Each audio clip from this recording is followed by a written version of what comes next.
Hey guys, today I want to talk about why are the rents so cheap in the Philippines. I've been talking to some of the landlords in the past here. Quite a few times I've talked to them, and when I talk to them, one of the things that they say is they get a lot of people that move in, and they say that they need another month to pay.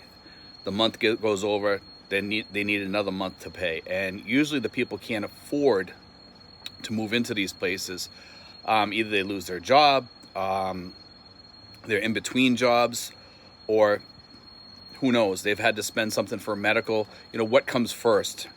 Because when you're living off of 300 a month, 400 a month, 500 a month, or even 600 or 700 a month, sometimes you have an emergency that comes up, a health emergency, or somebody in your family gets sick or something, and you suddenly have to pay that bill to bail them out of the hospital.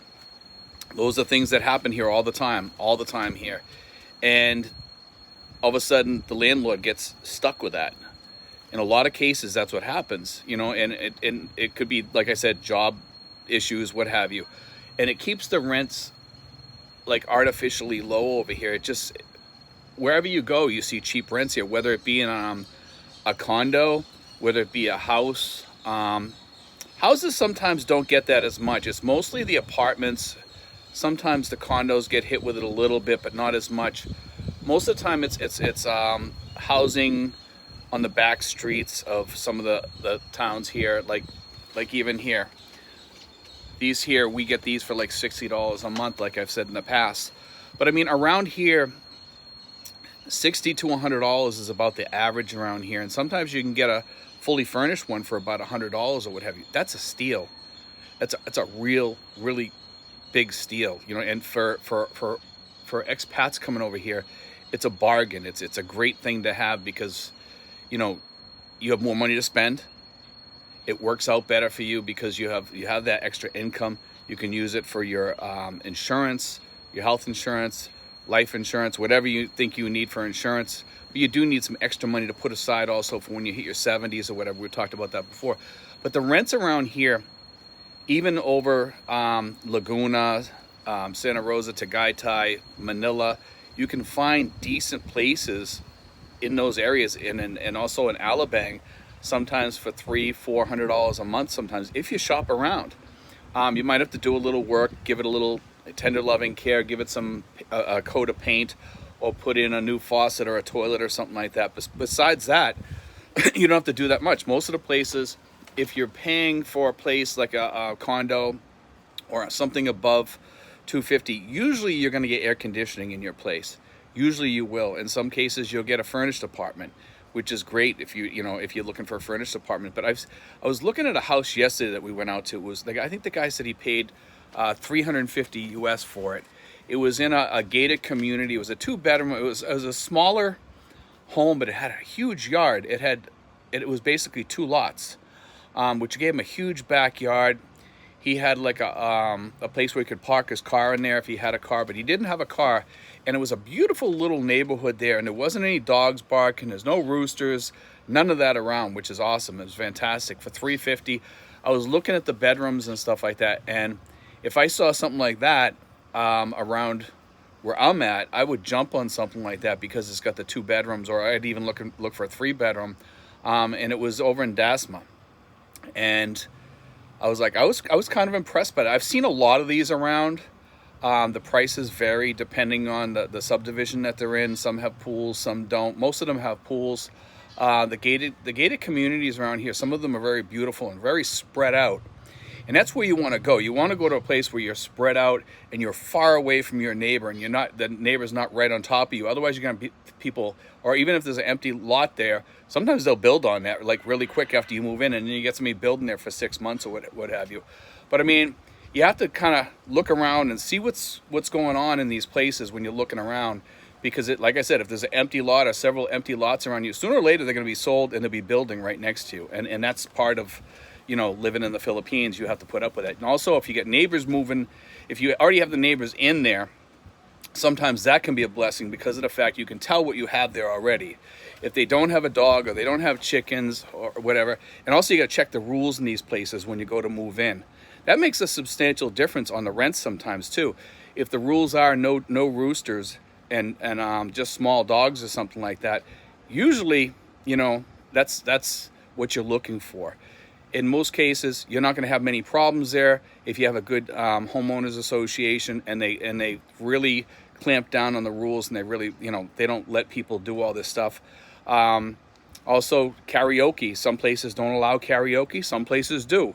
Or certain hours they allow karaoke, which, you might have Joe Blow who moves next to you and thinks that he's a rock singer or something like that, and you have to listen to that all day, and nobody wants to listen to that.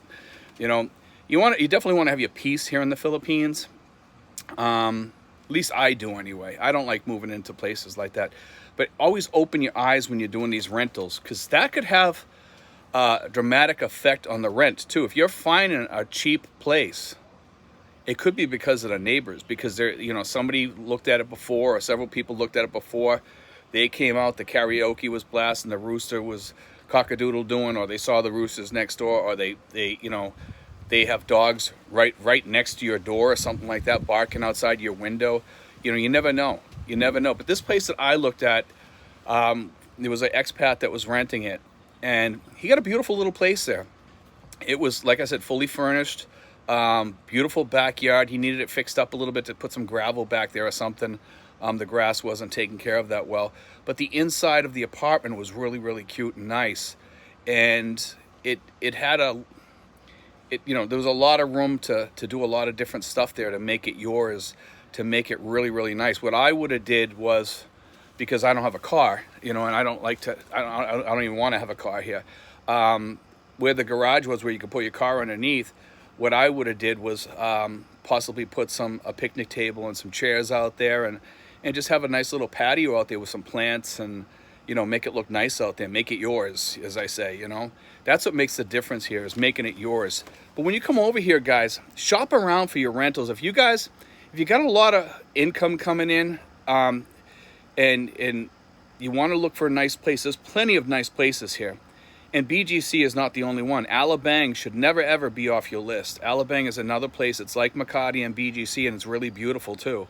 There's nice rentals there, and there's beautiful malls there too. And it's a little bit more open, and you can bike ride around there fairly easy, because there's bike paths over there all over the place. So if you guys are bikers and you like riding your bike around and getting some exercise, the air is fairly clean over there. Alabang should definitely be one of your places. Iloilo is another up and coming place that's really cleaning their act up down there, and I've heard that it's getting better and better.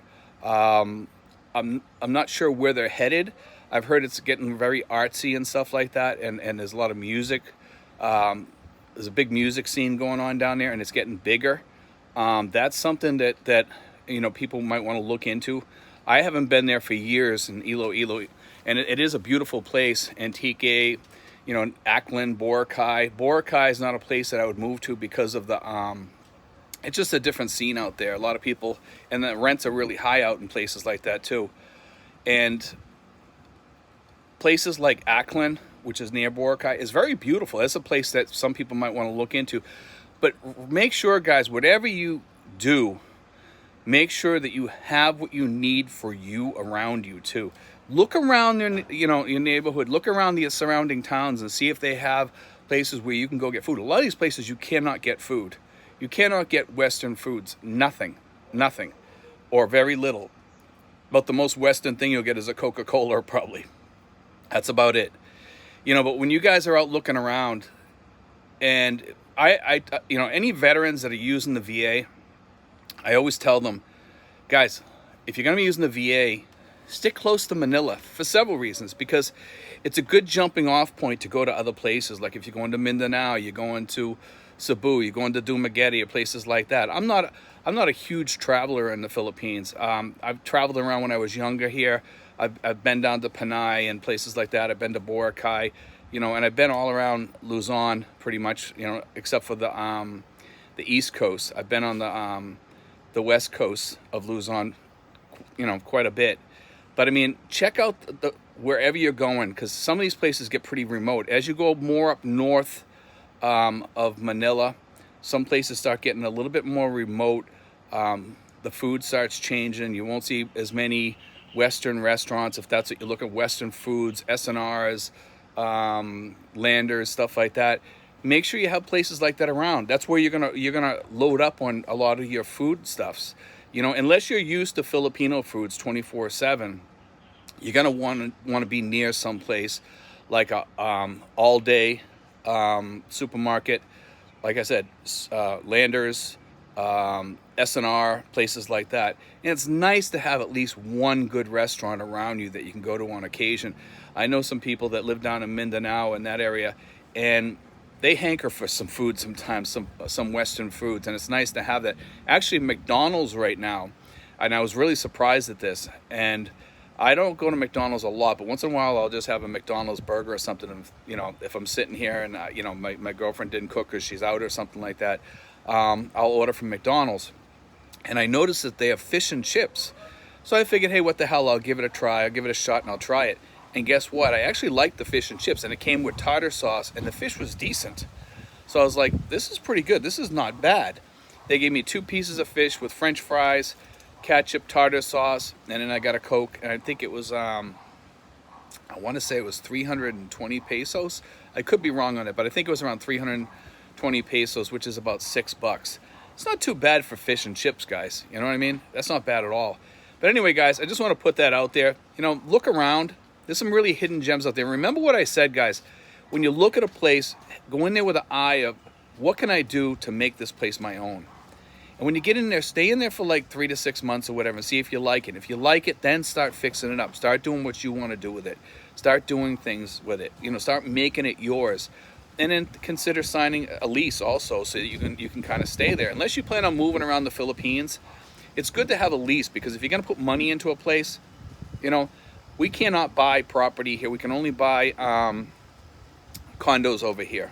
That's the only thing you can get over here. Unless you're married or something like that, then you can do it. But you're at risk of, if you go through a divorce or something like that, of losing that all that money that you put into that. You have to give them that property for the most part, or half of it. Depending on your lawyer and how you handle it. But I mean, it's marriage over here can be a risky proposition for many, because of the fact that, if you put a house in their name, they're probably going to end up with it. Let's face it, because you have to go through an annulment, and God knows that, the courts are probably more in their favor than yours. But be careful, guys, what you do over here. If you're going to do something, just lease the property, build a house. It's just a cement home usually. It's fairly cheap. Do a 25-year lease with a right to renew. You do something like that, or whatever the amount is that you can renew for. I'm not sure whatever the amount is that you can lease for the max. Just make sure you look into that with the attorney. We have an attorney that you can talk to. Again, if you need her, you can write to me at steven5975@yahoo.com. I'll help you with that. I'll send you to her. She can explain to you all the rules and laws and stuff like that, as far as leases and putting a home on somebody else's property.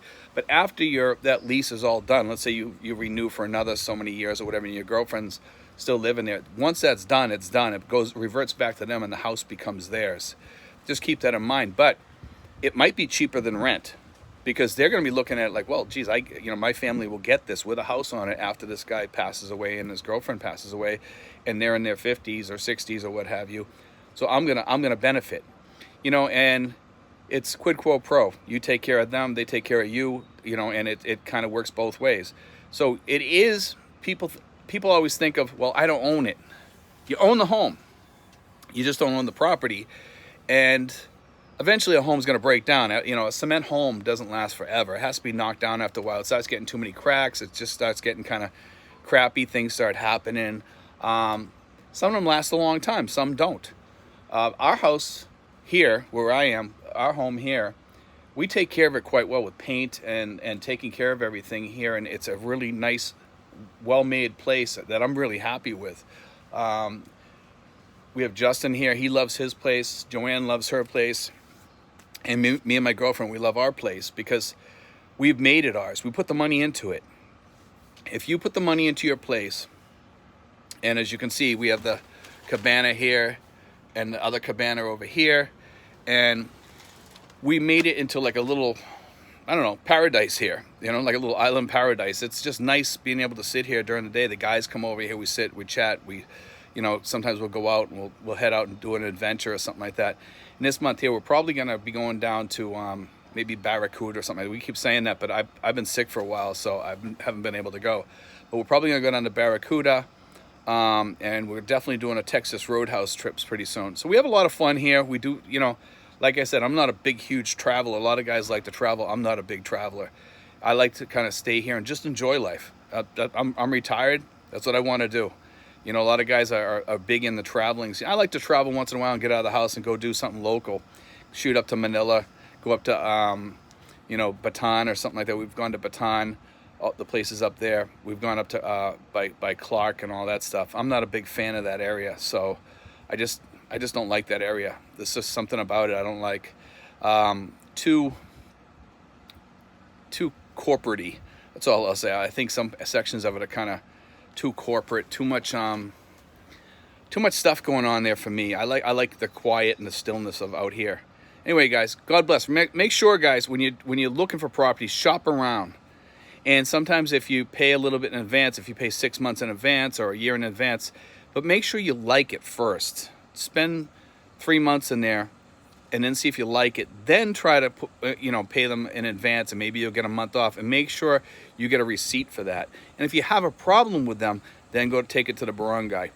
A lot of people just give up and get up and move out because they're afraid that something's going to happen. Take it to the barangay. The barangay will usually resolve your issues if you have any issues with a rental or anything. Anyway, guys, God bless. Take care. I hope you enjoyed today's show.